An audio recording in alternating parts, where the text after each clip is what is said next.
As I travel around this country, I'm watching this devastating plague of addiction unfolding in every direction. From big cities to small towns, Americans are dying of drug overdoses in record numbers.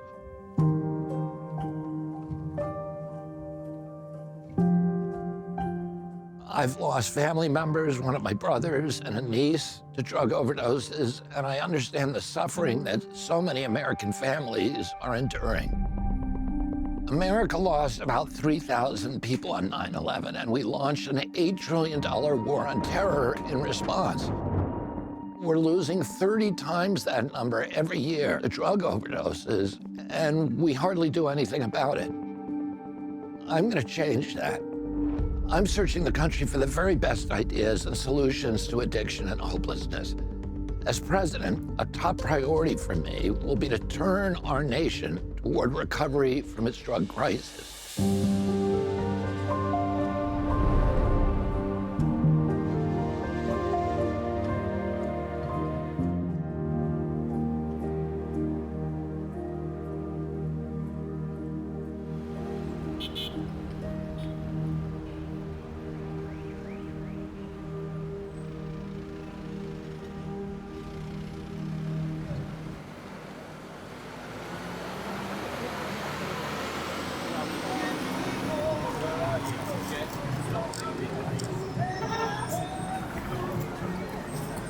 This is open air drug bazaar.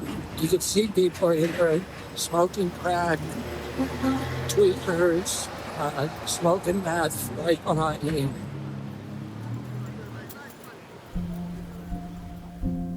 You know, not everybody out here is homeless. About 20% of the people that are here on the street that you see actually have housing, but they don't have jobs, right? They're disabled or they're struggling with addiction or mental illness. Come out here to the street and hang out. And when you hang out and you have nothing else to do, you self-medicate. You got drug dealers around the corner and on the next block all selling fentanyl. Are they injecting it? Actually, more than 50% of the people out here now are smoking fentanyl on foil. It's right across the street from a school. If you took away the drug dealers and the drugs, 80% of this problem goes away. But because it's so easily available and it's so cheap out here for people to access, it just creates this permanent situation where people are out here struggling with addiction. And now, because of fentanyl, 2 people are dying a day from drug overdose in this city. There goes a little thing right there. That's for someone that died. You know, R.I.P. Black.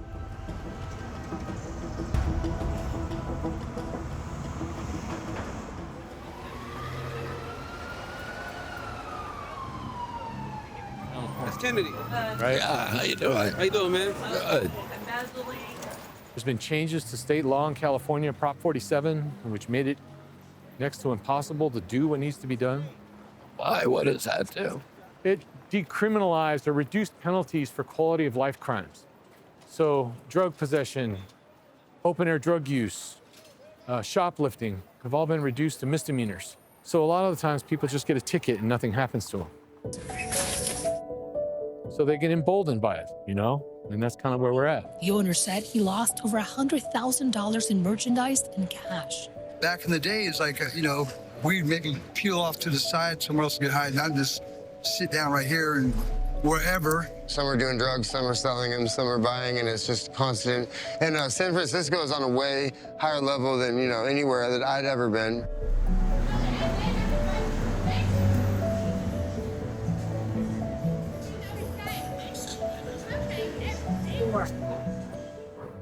Why do you think those people all crouched over like that? Why are they hunched over?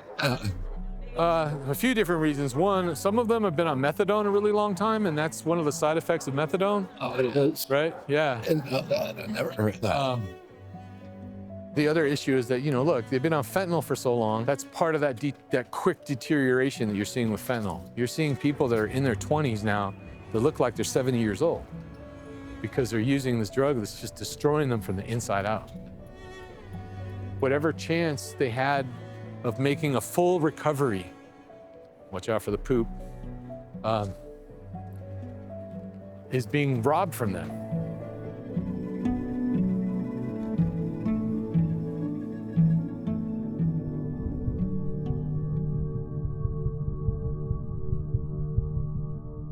If you put a rat in a cage alone with the choice between drinking regular water and cocaine water, it almost always chooses the cocaine water and will drink it until it dies.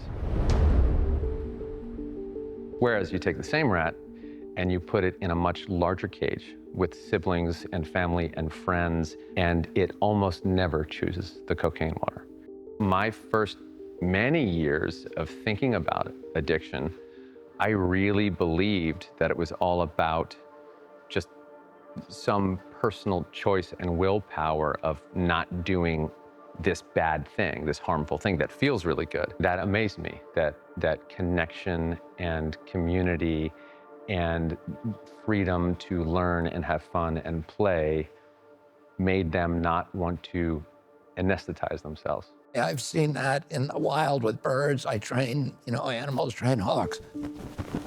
And if you raise a bird, like even a crow, with its siblings, it will develop normal sexual behavior and social behavior, even if the parents aren't there. And in this society, we're all just rugged individuals going out for ourselves. I think we have a real sense of emptiness and loss and pain.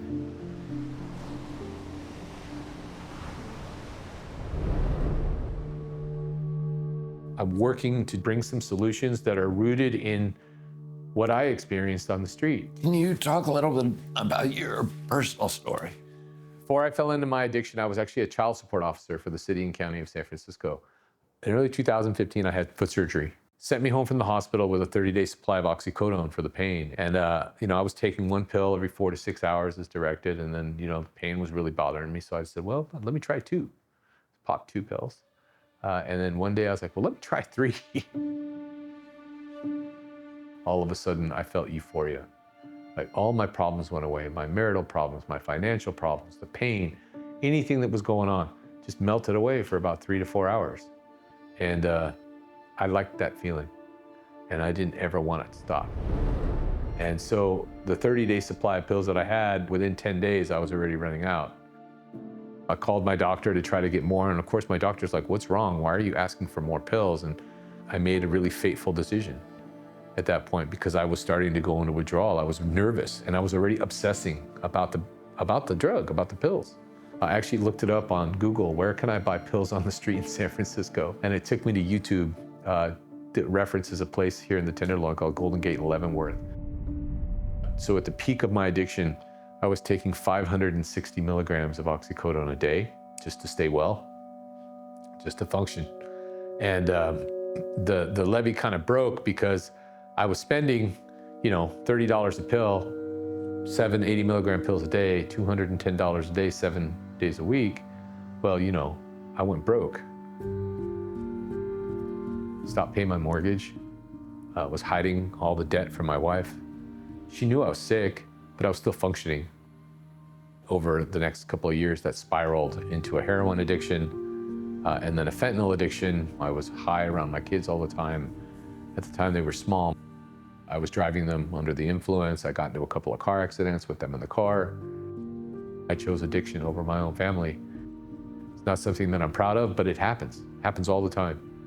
And I left, and I proceeded to become homeless. This doorway right here is where I used to sleep most of the time when I was out here. I just had 2 pieces of cardboard, a jacket and a hoodie, and I lived out here for 6 months. Did you have any contact with your wife at that point? Well, no, she'd put a restraining order on me, so I wasn't allowed to. I supported my habit through shoplifting and eventually started holding drugs for the dealers. They would pay me in drugs to hold their drugs for them. So I'm holding big gym socks filled with pre-wrapped bindles of heroin, baggies of meth, and crack cocaine in my pocket. And I got busted with all those drugs. After the 6th arrest, I spent 3 months in county jail where I got clean.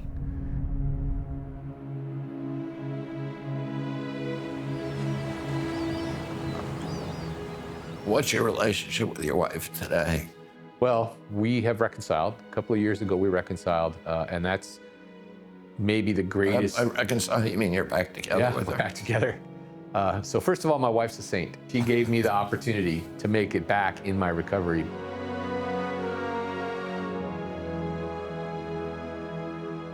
It almost destroyed me and my family. I don't want that to happen to other people.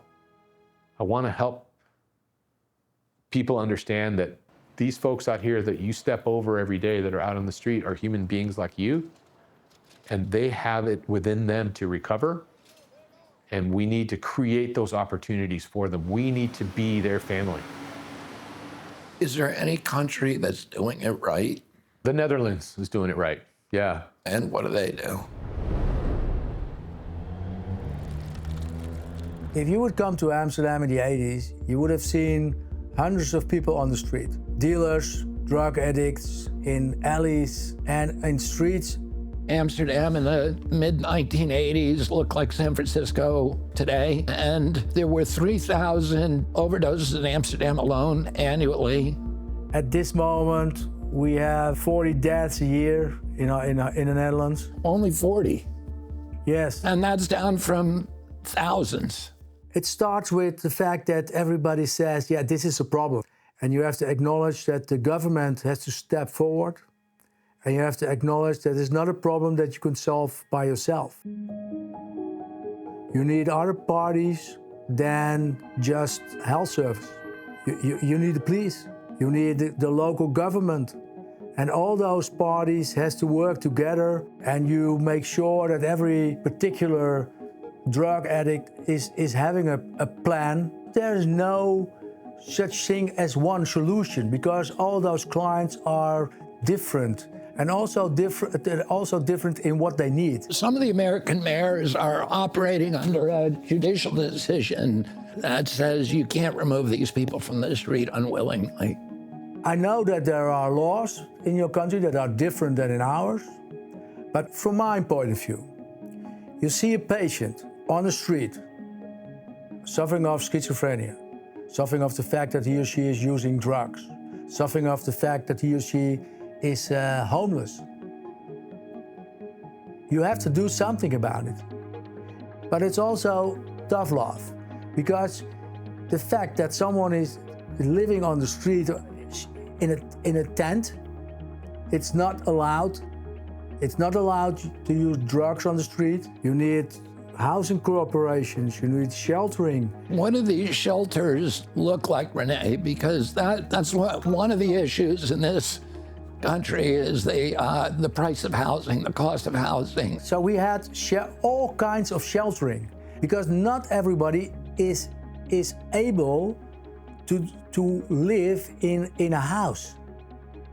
If you are housing someone who's very addicted, at some point he or she will get an overdose, so you will find him or her dead.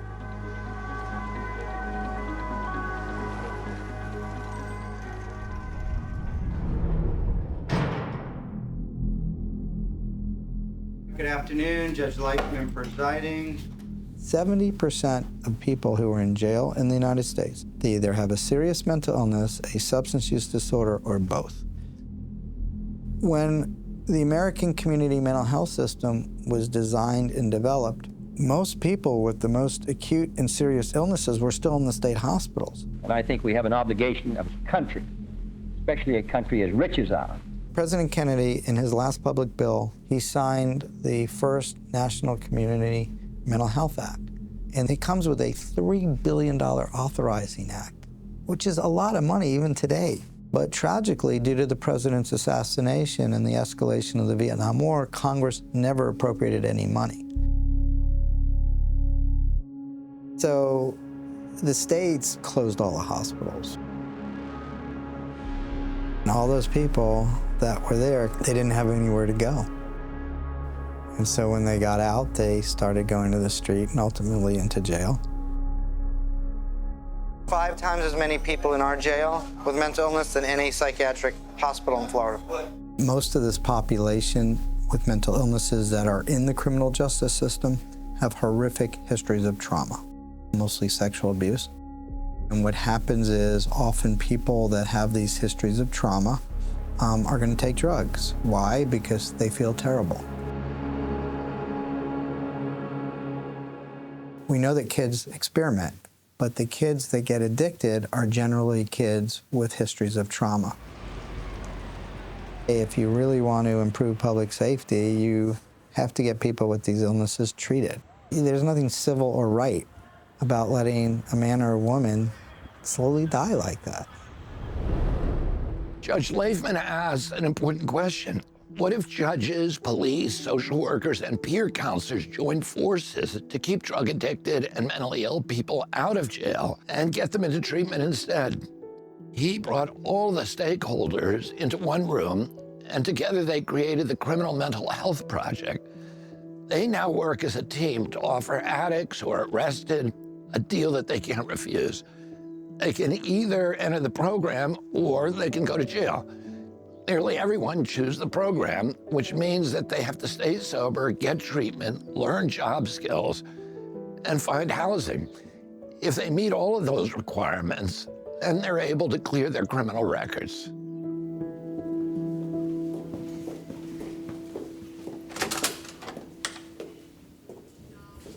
We have a different approach, which is a combination of accountability and rehabilitation. All rise.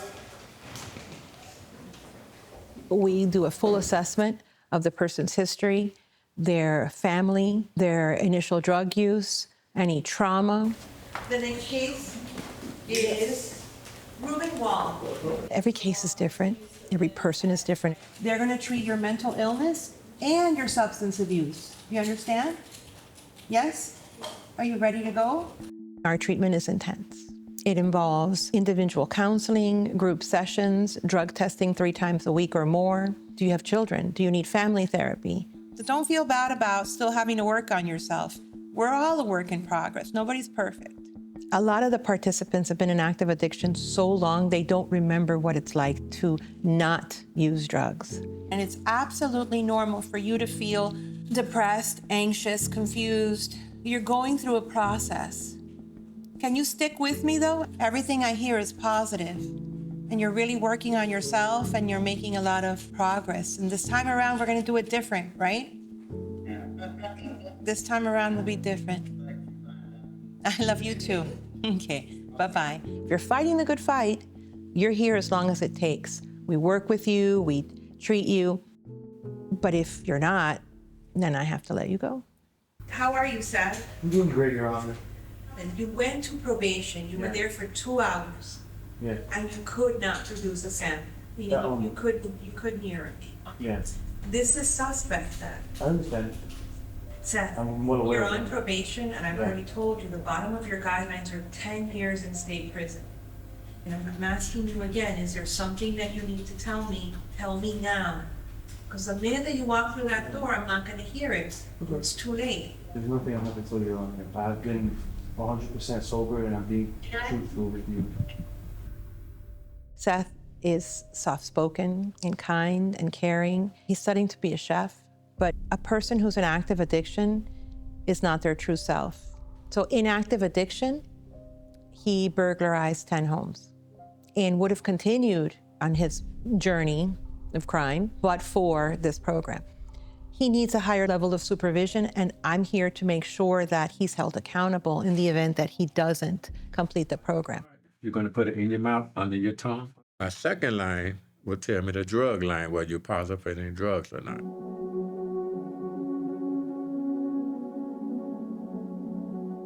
I test them for fentanyl, K2 spice, buprenorphine, oxycodone, barbiturates, benzos, PCP, amphetamine, methamphetamine, THC, morphine, and cocaine. Okay, you ready for the results? Yeah. Okay, it came back. And you are negative for everything on the saliva test. I'm in school right now. I have a job. You know, I have friends now. I have my family back. You know, like I have peace. You know, like stuff that I didn't have when I was using. You are no longer a convicted felon. I wish you. The only thing we ask here in drug court is that you pay it forward and you continue to pay it forward. Roxana, you deserve it. You've really changed your life. You're an extraordinary person. I always say to people everywhere, Addicts are extraordinary people. Hug. Thank you. There you go. That's for your money. It doesn't take 6 months to recover from a substance. It doesn't take that. It takes you. So there's no time frame. We have peer specialists that are people who used to be part of the program and now will assist some of the clients in navigating through all of the different things they have to do. I'm part of your support chain because I've been knowing you for how long? You 2 years, you about three. Remember I tell you, I am in recovery. The same way as everybody else is in recovery, I'm in recovery. Everybody knows I'm PTSD. They know I suffer from that. I go from that. I still have the same thing. I still have to take the medication. I still have to take the classes. I still have to do all that stuff right here. So should it be a time frame for me? No, I'm just like you. I want to give you something like, hey, I'm just like him and I can do it. He did it, I can do it. You know, he says he suffers. I do, I have post-traumatic stress disorder. I tell him all the time, but you can look through my records, you're gonna be like, this guy, is something wrong with this guy. What do you like right now? I don't care what it is, how it goes. Rollerblading and watching movies. Rollerblading and watching movies. Will that get you out of trouble? Yeah. Okay, see, that's how it works. This is what it's about. The secret sauce of our recipe are the peers. The brain's primary function is to develop relationships with other people. And it's part of why COVID was so difficult because of the isolation. But think about being isolated because of your mental illness. And that contributes to your inability to recover. And so when people come into the court, the first thing we do is assign them a peer. It helps them reestablish relationships. And that's like the least expensive thing we do, right? And the peers incentivize them to want to get better because they want to have a life again.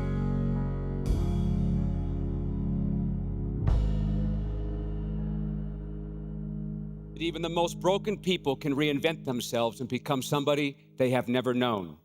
It doesn't matter if you've lived your life on the streets, been a lifelong drug addict, or spent your life in and out of jails and prisons. Anyone can change. I know this because I was one of those broken people.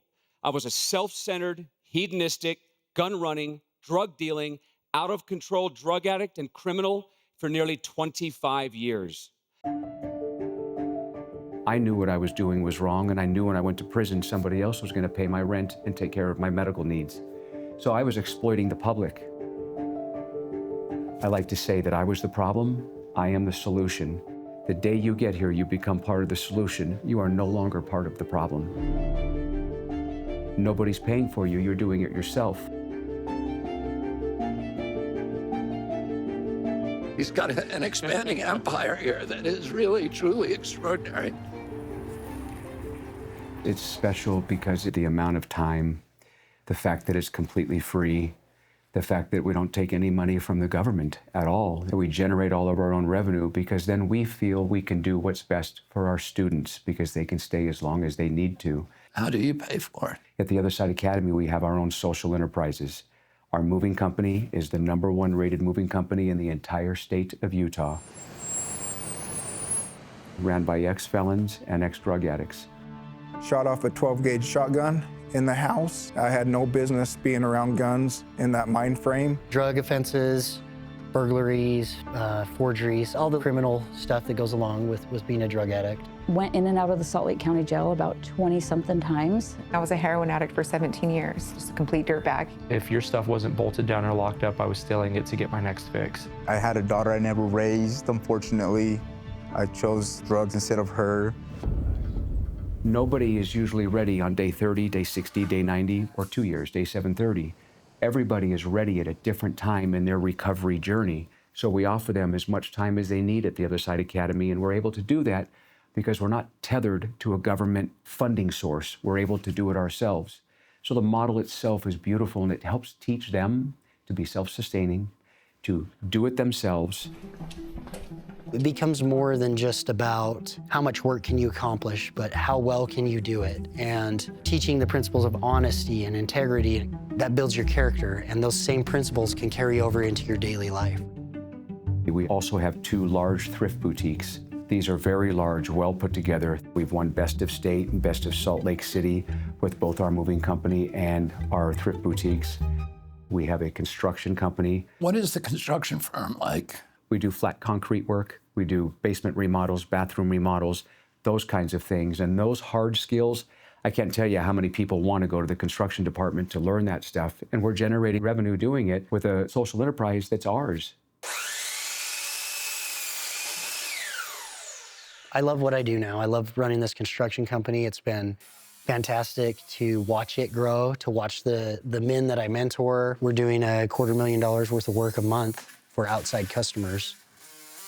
Lots of these organizations didn't used to hire people with criminal background. Now they want people with criminal backgrounds. There's a list of employers that hire our graduates.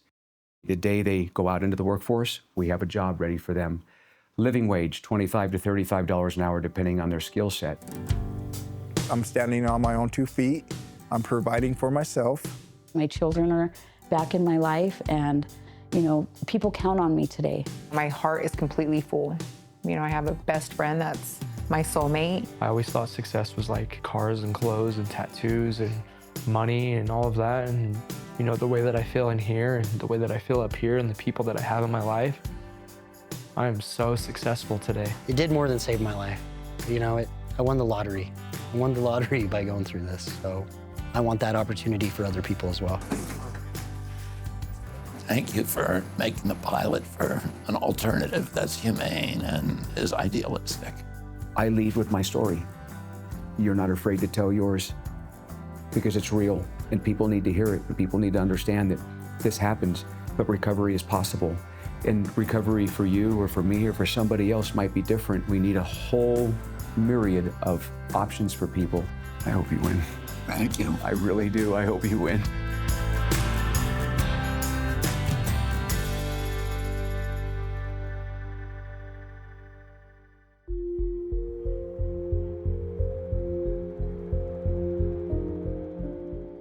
Every human being on the planet has accumulated hurts from the times they weren't allowed to fully heal. So, and I think of it as like a big ice chunk that we have inside us that limits our ability to function well.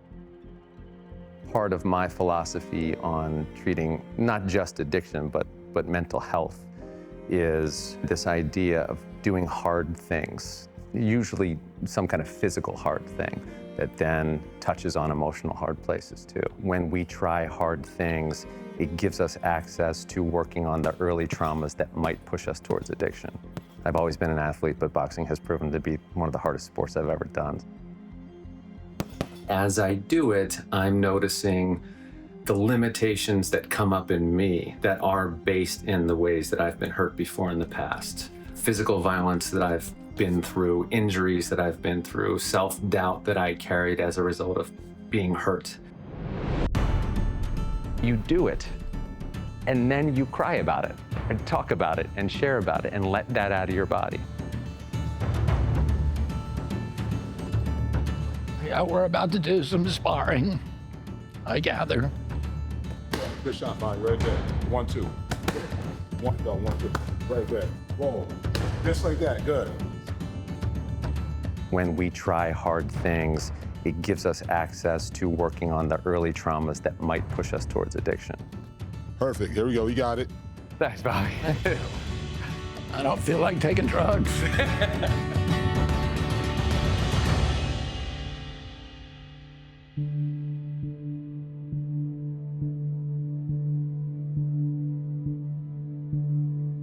A lot of the time, we just don't know what it's going to look like until we're in the middle of it, because everybody is different. Everybody's on their unique journey.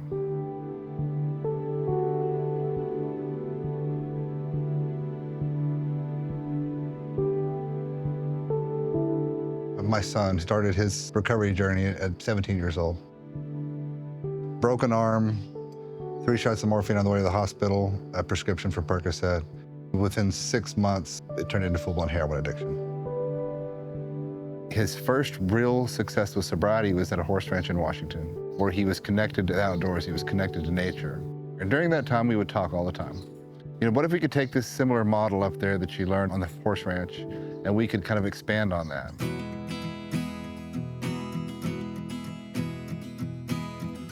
I started looking for property, and I drove through the gate and knew in that moment that this is what we were going to do. Welcome. Hey. Brandon Glenn. I'm very grateful for you taking the time to show us around. Talk about what a typical day is for people. Do they have chores to do? They get up at 6:30 a.m. They have a morning meditation first thing in the morning. After that, they will do their morning chores. They take care of the animals. Let's go, Gandalf. Come on, buddy, come on. Let's go, let's go, let's go, let's go, let's go. Walking outside and connecting to nature in the outdoors, hands in the dirt. They're really taking care of each other along the way. Some of the most healing conversations take place out there, you know, among their peers.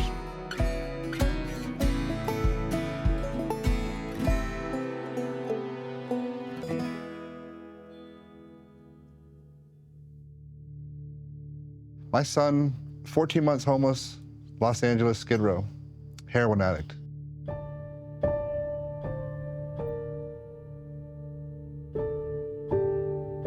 Less than 3% of people make it off that. Where is your son now? My son, he's married, and I have a grandbaby, and he's looking at 3.5 years sobriety right now. And it was getting that connection to nature and outdoors and purpose that really changed his life.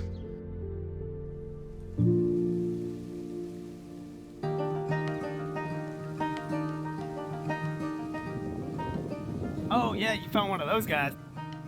We got carrots, we got tomatoes over here, squash that's gonna be growing around it, as well as beans that will be climbing up the corn in the middle.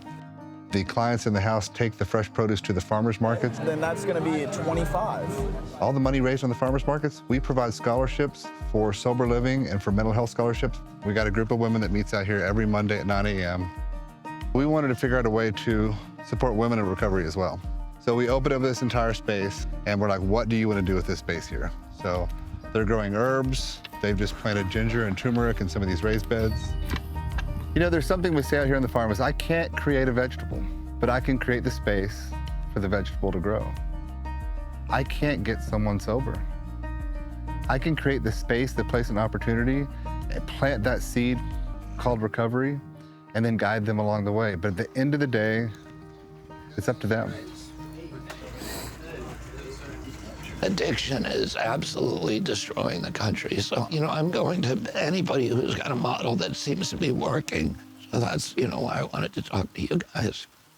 Pretty sure almost everyone here can agree that we didn't necessarily come here in the best place in life. We all kind of burned it down to the ground in one form or another, and definitely feel a lot of shame. But just getting my hands in some dirt and getting the blood flowing, it will change, you know, even the worst day into feeling like everything's going okay.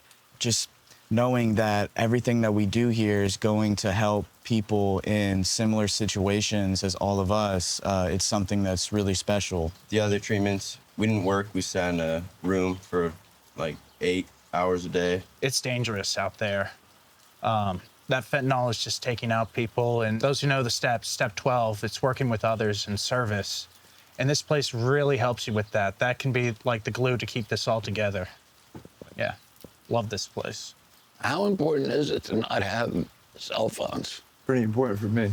I actually loved not having it, you know? Just, it was amazing to be able to disconnect from the world for a little bit. And it forces us to connect because it's hard to get a normal person who's not an addict to understand what it's like using against your will. Like me going to the drug dealer screaming at myself in the car, do not do this. And I can't, I know I'm gonna die because I've done that once, and I know I'm gonna spend every dime and be homeless. Yet I can't stop doing it. And there's not many people in the world you can sit down to and have this conversation with, except him. And him go, yeah, I get that. A lot of you have been in treatment before. Is there something that you think that you're learning from this experience that is gonna keep you sober this time? I'll say, for one, working with farm equipment. Didn't know anything about that any other place I went to. So do you think that you might do an outdoor profession out here or career? I'd be open to that because this is building like skills for the outside world. You know, you start your day doing things, useful things. Like, I helped build this. This is not my background. I've never built anything in my life. And I remember when I was done, I talked to Brandon, I thought it was the coolest thing in the world. I'm like, helped build this. I think we need to name it after you. I'd be game. It's crazy because you was like, you know how many people we teach in here how to use a broom or sweep for the first time, you know, and it's wild. Or to use a laundry room, you know, like a washer and dryer. Or like why it's important to make your bed in the morning. Brooks filled up the coffee maker one time full of coffee creamer. Yeah, like, see, it's stuff like that. You know, it's like there's little skills that go off that you don't even think about. But also, it's like that guy, like that same kid, this same kid right here is probably one of the most emotional, available persons I've ever met in my life. I learned to be more emotionally available through people like you. We come from all different walks of life. Wook boy here, dude, like, I don't, you know, like, we wouldn't cross paths in West Texas, you know, like, but these people here have so much to offer me, and I love every single one of them, and that's what this place does. It brings us together to form a nucleus of community and love like we've never truly, like, experienced before, and it teaches me the true value in life and what people have to offer, and if the solution is connection, and you got it right here, you know. You guys have any questions for me? I was told that you were in recovery. Would you want to tell a little bit about your journey? You know, I identified it with a lot what you said, because about using again without my own permission. And I started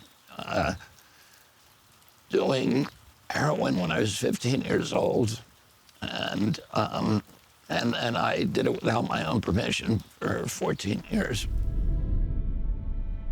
Robert Francis Kennedy was 42 years old and had just won the victory of his political life in the California presidential primary. HD reported that Senator Kennedy had been shot. My dad was killed when I was 14, and there was a lot of chaos in my household after that.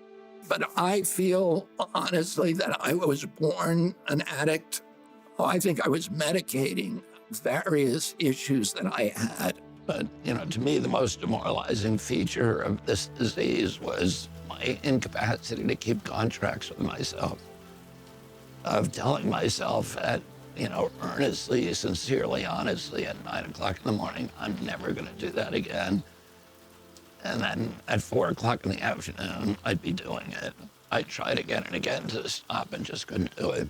I had been raised in a very pious Catholic household, and I had read the lives of the saints every night.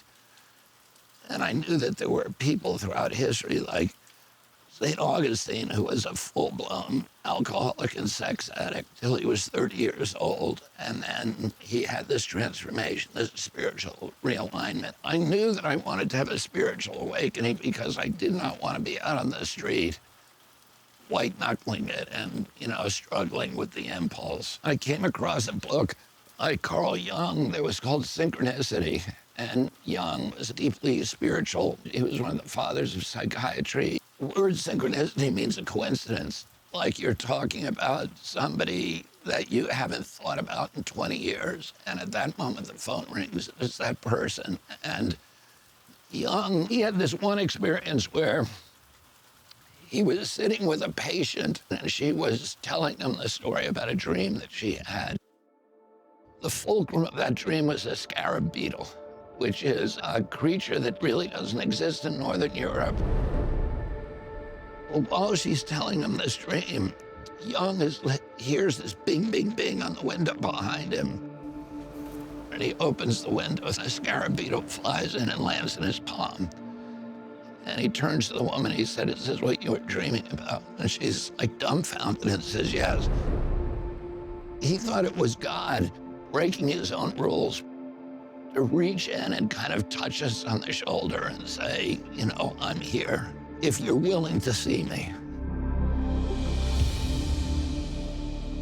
So Jung says that he could prove, having seen tens of thousands of people come through his hospital, that people who believed in God got better faster and that their recovery was more durable and enduring than people who didn't.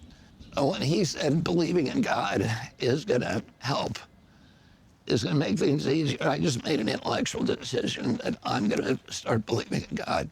If you pretend to yourself that you believe in God, that the belief and the compliance will precede the evidence, that you will see evidence that is then utterly convincing, but you have to start with the belief with no evidence.